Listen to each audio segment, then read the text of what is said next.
कोविदार वृक्ष जो है वो त्रेता के समय जो राजा होते थे उनका चिन्ह था। और साथ में चूंकि सूर्यवंशी भगवान श्री राम, तो सूर्य देव को भी आप इंगित उस ध्वज में, धर्म ध्वज में देखेंगे। और साथ में ओम तो है ही। ये पूरा क्षेत्र जो आप देख रहे हैं ये पूरी तरीके से बदला है पिछले कुछ वर्षों में, क्योंकि यहाँ पर श्री राम जन्मभूमि पे रामलला का ये विशाल मंदिर बनकर तैयार हुआ। उसके बाद से इस पूरे क्षेत्र में वैसे तो देखिए कि सुरक्षा हमेशा रहती है, लेकिन आज कुछ अतिरिक्त सुरक्षा आपको पूरी नजर आ रही है।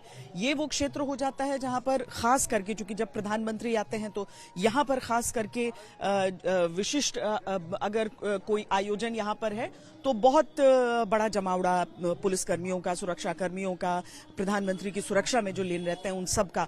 तो ये वही स्थान है जहां पर इस तरह की आप तैयारियां देख सकते हैं। वरना तो जो अमावा मंदिर है, जो बाल रूप राम मंदिर है, जो साथ लगभग यहाँ पर तैयार हुआ, जहां पर लोग आए, इसके आप थोड़ा सा आगे जाएंगे तो वहां पर दशरथ महल, जो हमेशा से, यानी कि जब पूरा क्षेत्र भी कानूनी जो मामला है उसमें वो चल रहा था, तब भी दशरथ महल, कनक भवन, और आज तो वहां पर विशेष आयोजन विवाह पंचमी के कारण होने वाला है। लेकिन आज रामलला पहनेंगे क्या? आज रामलला कौन से वस्त्र धारण करेंगे? मैंने खास बातचीत की उस व्यक्ति से जो अपने हाथों से तैयार करते हैं। जब से यहां पर रामलला प्रतिष्ठित हुए, प्राण प्रतिष्ठा हुई है, तब से जो अपने हाथों से तैयार करते हैं रामलला के वस्त्र।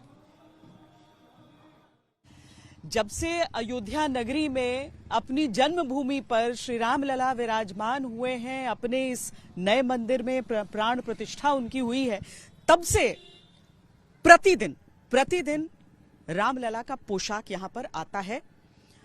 निश्चित है, निर्धारित है, चाहे कुछ भी हो जाए, दुनिया इधर से उधर हो जाए, लेकिन दिल्ली से लेकर अयोध्या तक एक पोशाक अपना सफर पूरा करती है।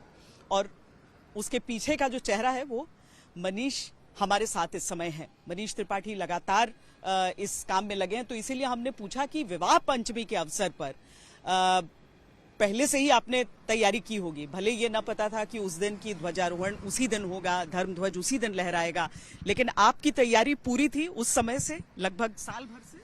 जी नमस्कार, पहले तो जय श्री राम सभी को। और बेसिकली क्या है कि जिस दिन से प्रभु की पोशाक की सेवा का सौभाग्य प्राप्त हुआ है, उस दिन से लगातार एक मन में विचार, एक सोच रही कि भगवान की जो पोशाक है वो इंडियन ट्रेडिशनल टेक्सटाइल की होनी चाहिए, भारतीय परंपरागत टेक्सटाइल्स की होनी चाहिए।